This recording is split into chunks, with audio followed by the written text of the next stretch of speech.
का स्वागत करती हूँ अकेडमी चेक पर।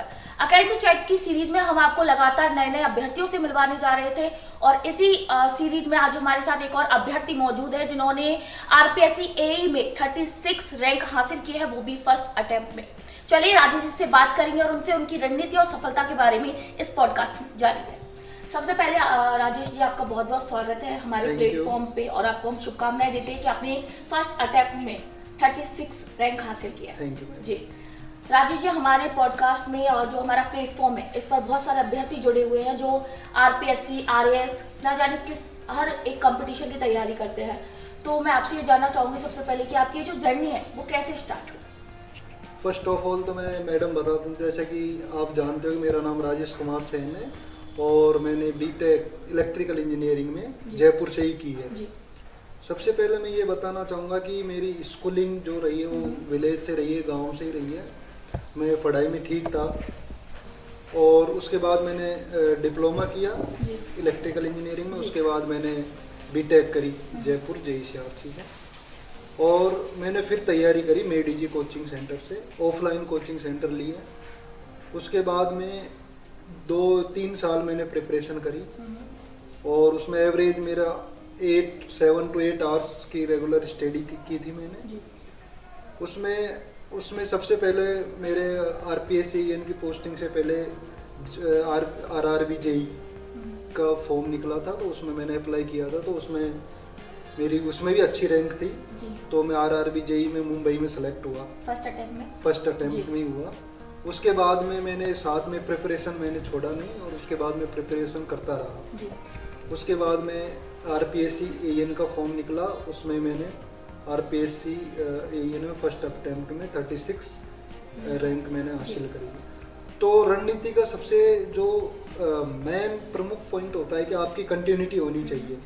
आप कोई भी सब्जेक्ट उठाओ, किसी भी सब्जेक्ट को लेके आपको एक खुद को सेल्फ डिसिप्लिन रखना पड़ेगा, हेल्थ का ध्यान रखना पड़ेगा, प्लस आपकी स्टडी रेगुलर और कंटिन्यू होनी चाहिए। बीच बीच में ब्रेक लगाओगे तो आपकी कंटिन्यूटी डिसऑर्डर हो जाती है। तो आप चाहे 8 घंटे ही पढ़ो मगर कंटिन्यूटी के साथ पढ़ो और जो भी सब्जेक्ट उठाई उसको आप रिवाइज करते रहो बार बार। जैसे मेरे कोचिंग में जाता था मैं, तो कोचिंग में पढ़ाते थे तो मैं उसको रिवाइज करता था, उनको तैयार करता था। उसके बाद टेस्ट सीरीज का भी बहुत अच्छा योगदान रहा है। मैं टेस्ट सीरीज ऑफलाइन भी देता था, उसके बाद में ऑनलाइन भी टेस्ट सीरीज दी हैं।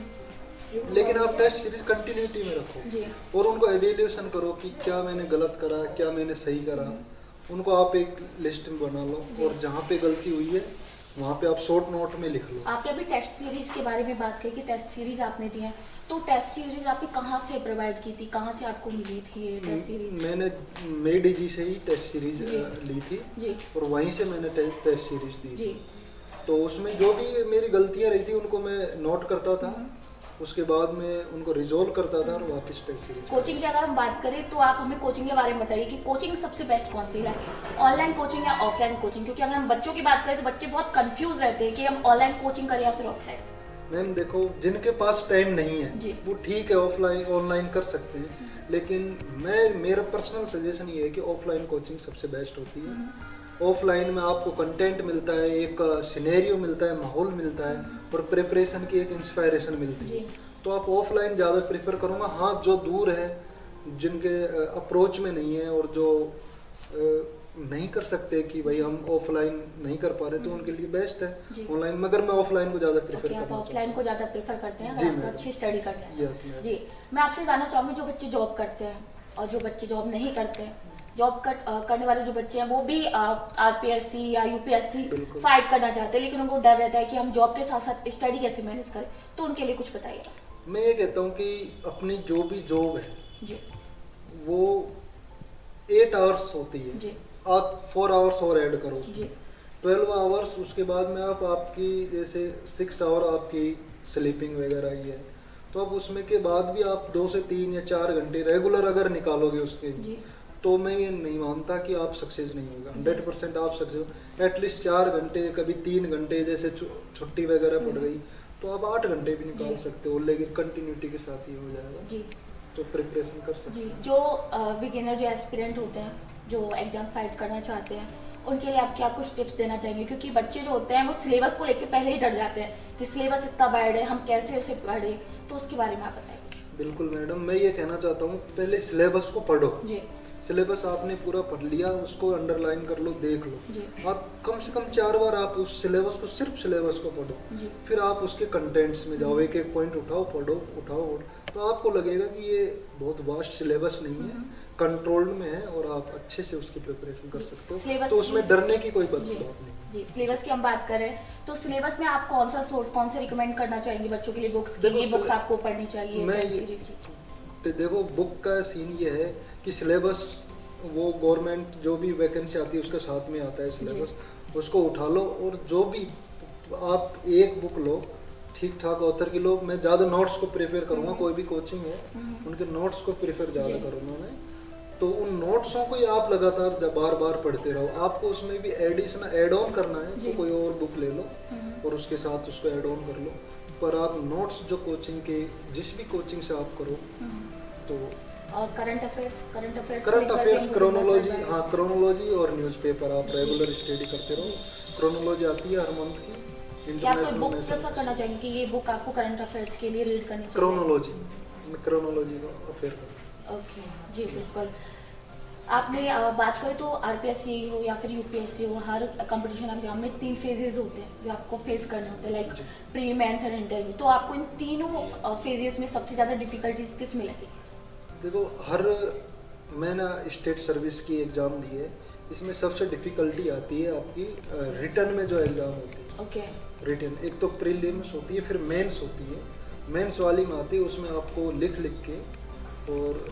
के आप तैयारी करो, क्वेश्चंस बनाएं और फिर लिखें, क्वेश्चंस बनाएं, लिखें और उसको रिवाइज करें बार बार। अगर राइटिंग की बात करें, क्योंकि रिटन बहुत रहता है और लेंदी पेपर आता है, आपको रिटन करना होता है, तो उसके लिए क्या कुछ आपको फॉलो करना चाहिए? बिल्कुल मैडम, आपको प्रैक्टिस करनी पड़ेगी उसके लिए। आपको सीमित शब्द मिलेंगे, 20 वर्ड्स, 100 वर्ड्स, तो उस हिसाब से आपको लिखना है और इतना कंटेंट लिखना है कि अपन को 20 मार्क वर्ड्स का है तो उतने में ही वो सारा जो क्वेश्चन में पूछ रहे हैं वो कंटेंट आ जाए। तो आपको ये प्रैक्टिस बनानी पड़ेगी, प्रैक्टिस से ये हो पाएगा। जी सर, आप ये बताइए कि जो बच्चे होते हैं, लाइक कई बच्चे होते हैं जो फर्स्ट अटेम्प्ट में, आपने फर्स्ट अटेम्प्ट में अपनी मेहनत से मुकाम हासिल किया है, लेकिन कुछ बच्चे होते हैं जो लगातार मेहनत करते हैं लेकिन फिर भी वो जो एक सक्सेस है वो उन्हें हासिल नहीं कर पाते हैं, तो वो डाउन हो जाते हैं। तो मोटिवेशन के लिए आप उनको क्या बताना चाहेंगे, क्या कहना चाहेंगे? मैं तो ये कहना चाहता हूँ कि मैडम कि कंपटीशन अच्छा है, पढ़ाई सभी कर रहे हैं जी बिल्कुल, लेकिन जो अपनी गलतियों को सुधारते हुए पढ़ाई कर रहे हैं, कि हो सकता है पिछले पेपर में मेरी क्या कमी रही हो, क्या नहीं रही हो, उनको आप एवेल्यूशन करो और उन कमियों को जिसने सॉर्ट आउट कर लिया वो तो आगे निकल जाएगा। अगर आप वो कमियों के साथ थ्रो आउट रहे तो फिर थोड़ा सा है कि आप थोड़ा टाइम लग जाएगा। तो हो सकता है आप कमियां जो है उनको खुद को एवेल्यूशन करो, इंस्पायर्ड रहो और अपने कंटिन्यूटी बनाए रहो। जी, सबसे आपने कहा था कि आपने रेलवे का जो एग्जाम है वो भी आपने फाइट किया था, तो आपने रेलवे के साथ साथ ही प्रिपरेशन की थी, ये एग्जाम दिया था? यस मैम, उसमें भी क्या था कि टेक्निकल सेक्शन था, तो टेक्निकल दोनों में सेम था, तो मैं एक साथ पढ़ता रहा, तो वो भी उसके भी हो गई और ये भी हो गई। कितने टाइम से आप प्रिपरेशन कर रहे थे? मैं 3 साल लगे। 3 साल आपको लगे हैं? जी बिल्कुल, 3 साल आपने जी तोड़ मेहनत की और आपने आज एक अच्छा मुकाम हासिल कर लिया। 3 साल के अंदर कुछ फेजेस आते हैं जहाँ हम डाउन हो जाते हैं, जहाँ हमको लगता है कि क्या करें, हमें छोड़ देना चाहिए, कुछ ख्याल आते हैं हमारे माइंड में, तो उस समय आपने अपने आप को कैसे संभाला? जी मैडम, बिल्कुल हर फेज में जब पेपर में फेल होते थे 3 साल में, तो ऐसा लगता था कि हम क्यों कर रहे हैं, कोई प्राइवेट जॉब कर लें, कुछ ये कर लें, तो डाउन हो जाते थे। लेकिन जब हमारे सीनियर्स हैं, हमसे आगे जो बड़े हैं, उनकी तो इस इंस्पायर्ड उनसे सीखते थे, उनकी मैगजीन्स पढ़ते थे, उनके कोट्स देखते थे। बहुतों ने बहुत लेट तक अचीव किया लेकिन वो कंटिन्यूस अपनी सफलता को लगे रहे तो वो सफलता प्राप्त की। तो हम उनको देख देख के खुद इंस्पायर्ड, सेल्फ इंस्पायरेशन होते रहते थे। फिर साथी कोई होता था तो उनसे सीख लेते थे कि मैं पहले मेरे साथ भी ऐसा ही हुआ, उसके बाद मैंने लगातार पढ़ाई करी तो मेरे को अचीवमेंट मिली, तो उससे फिर हमें इंस्पायर मिल जाता था। तो जी, इंटरव्यू आपने दिया था, तो इंटरव्यू में आपसे क्या कुछ क्वेश्चंस पूछे गए थे, क्या कुछ चैलेंजिंग आपने फेस किया, एंड आपका कोई ऐसा फनी आपको लगा हो कि जो ऐसा फनी क्वेश्चन आपसे पूछा गया हो? एक्चुअली इंटरव्यू में ज़्यादातर नॉर्मली क्वेश्चन पूछे जाते हैं मैडम कि आपका ज्योग्राफी कैसा है एरिया का, आप क्या करते हो, जी। आप वो जॉब से छोड़ के इसमें क्यों आना जी। चाहते हो। तो मैंने कहा इम्पोर्टेंट बात तो ये थी कि भाई वो सेकंड क्लास जॉब थी, एक क्लास 1 जॉब है, इसलिए छोड़ के आना चाहता था। जी। तो उस वजह से मेरा Select तो हुआ। बहुत ज़्यादा इंटरव्यू में ये है कि आपसे नॉर्मली पूछा जाता है, फ्रेंडली बिहेवियर है। जी, आपने जब इंटरव्यू दिया था तो क्या लगा था आपको लगता था कि इस बार मैं क्लियर कर जाऊंगा फर्स्ट अटेम्प्ट में कुछ? हाँ मैम, ये क्वेश्चन आपका बहुत सही है कि जब हम इंटरव्यू में गए हम्म, तो ऐसे रहते थे कि बहुत सारे लोग आए जी, थे बिल्कुल। इंटरव्यू साथ में, तो कंफ्यूजन होता था जी। कि कोई कह रहा है कि मैं ऐसे प्रिपरेशन करके आया हूँ, कोई कह रहा है जी। कि इनफैक्ट उनकी फैमिली उनके साथ जी, थी। जी। मेरे साथ तो मैं अकेला ही था, फैमिली भी नहीं है बिल्कुल। क्योंकि हम तो मैंने सोचा कि ठीक है जो भी होगा। फिर हम गए बाहर, थोड़ी नर्वसनेस थी जी। लेकिन अंदर गए, उन्होंने आओ बेटा बैठो वगैरह, एक फ्रेंडली बिहेवियर है तो नॉर्मल हो गए। क्वेश्चन पूछे, मैंने 80% जवाब दे दिए थे, 20% मेरे को नहीं आए, तो ठीक है। फिर उसके बाद मेरा हो आपको गया। क्या लगा था कि लाइक हो जाएगा सिलेक्शन? हाँ, मेरा ये था कि लगभग अच्छे मार्क्स आ जाएंगे इसमें, जी तो हो जाएगा मेरा। जी। ये जी। बाकी ये अनसर्टेनिटी तो रहती है। फाइनली आपका रिजल्ट भी अच्छा है लेकिन और आपने रिजल्ट अच्छा फर्स्ट है, तो रैंक फिर में वो बहुत- 36 रैंक हासिल किया है। हाँ, बहुत खुशी हुई। बड़ी बात है ये भी। Thank you। जी, तो आप ये बताइए मुझे, लास्ट मैं आपसे क्वेश्चन ये पूछना चाहूंगी कि जो बच्चे हैं जो प्लेटफॉर्म के माध्यम से अलग अलग कोचिंग सर्च करते हैं, उनके लिए आप कोचिंग के बारे में क्या कहना चाहोगे कि कौन सी कोचिंग उनके लिए बेस्ट होनी चाहिए? ऑफलाइन, ऑनलाइन, सेल्फ स्टडी या ऑनलाइन स्टडी?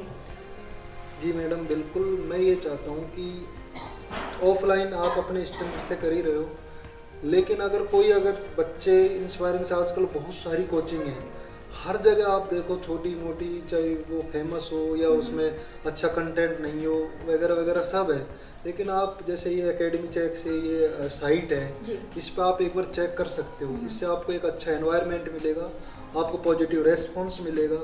और मैं सब जो नए एस्पायरेंट उनसे कहता हूँ, एक बार आप गो थ्रू इनसे हो, उसके बाद आप कंटेंट देखो कि जी। वास्तव में ये सही है या गलत जी। है, उसके बाद आप चूज करो। जी।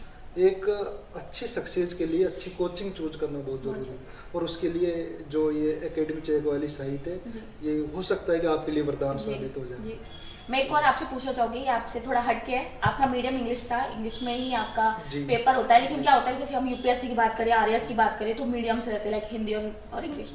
तो बच्चे जो होते हैं वो थोड़े डरते हैं हिंदी मीडियम वाले, क्योंकि उन्हें थोड़ा बैकफुट पे लिया जाता है कि हिंदी मीडियम वाले एक अच्छी रैंक हासिल कर पाएंगे नहीं। तो उनके लिए कुछ बताइए, क्योंकि वो थोड़े डाउट में रहते हैं। यूपीएससी का तो मैंने प्रिपरेशन किया नहीं, RAS। तो हाँ उनके लिए तो मैं कुछ ऐसा, हिंदी मीडियम, बट हाँ ठीक है, हिंदी मीडियम वाले को घबराने की जरूरत नहीं है। जी। हिंदी मीडियम वाले भी बहुत अच्छे मुकाम जी। हासिल कर रहे हैं, तो अच्छा लिखो, अच्छा पढ़ो, तो वो भी 100% वो भी सक्सेस होते हैं। ऐसा आप कुछ नहीं। राजस्थान के आप होने वाले इंजीनियर हैं, इंजीनियर बनने वाले हैं, क्या कुछ आप उनके लिए करना चाहेंगे आगे? आपकी क्या कुछ आप रिस्पॉन्सिबिलिटी उनकी पूरी करना चाहिए? जो भी मेरे से मिलेगा या कोई एस्पायरेंट आएगा, तो मैं उनसे एक फ्रेंडली बिहेवियर करके यही बताऊंगा कि आप अच्छे से पढ़ें, जी। आप सक्सेस हो, और आप अपने स्टेट में हो या चाहे सेंट्रल में हो, देश में आपकी जो भूमिका है उसको अच्छे से प्ले करो। जी, बहुत बहुत शुक्रिया आपका, आपने अपना कीमती समय हमारे प्लेटफॉर्म पे दिया, हमारे बच्चों को आपने बताया कि कैसे आपको स्टडी करनी चाहिए। बहुत बहुत शुक्रिया, और हम शुभकामनाएं देते हैं आपके कि आपका जो भविष्य है वो भी आपका बहुत ही खुशहाल रहे जी। और आप ऐसे ही तरक्की करते रहे। Thank you। शुक्रिया। जैसा कि आपने अभी देखा, हम पॉडकास्ट आपके लिए लगातार लेकर आ रहे हैं, और इसी पॉडकास्ट पे हमारे साथ जो हमारे अभ्यर्थी थे, जो आरपीएससी में उन्होंने 36वीं रैंक हासिल की, राजेश जी से आपसे हमने मुलाकात करवाई, और उनकी जो भी सफलता थी, रणनीति थी, हमने आपको इस पॉडकास्ट के माध्यम से बताई है। अगर आपको कोई भी डाउट रहता है कि आपको कौन सी कोचिंग या इंस्टीट्यूट में आपको एडमिशन लेना है, तो आप academycheck.com पर जाकर वेबसाइट को चेक कर सकते हैं। और आपको फिर भी कोई कंफ्यूजन रहता है तो इस वेबसाइट पे कुछ नंबर्स दिए गए हैं, ईमेल्स हैं, आप उस पर भी जाके अपनी जो भी डाउट्स है वो क्लियर कर सकते हैं।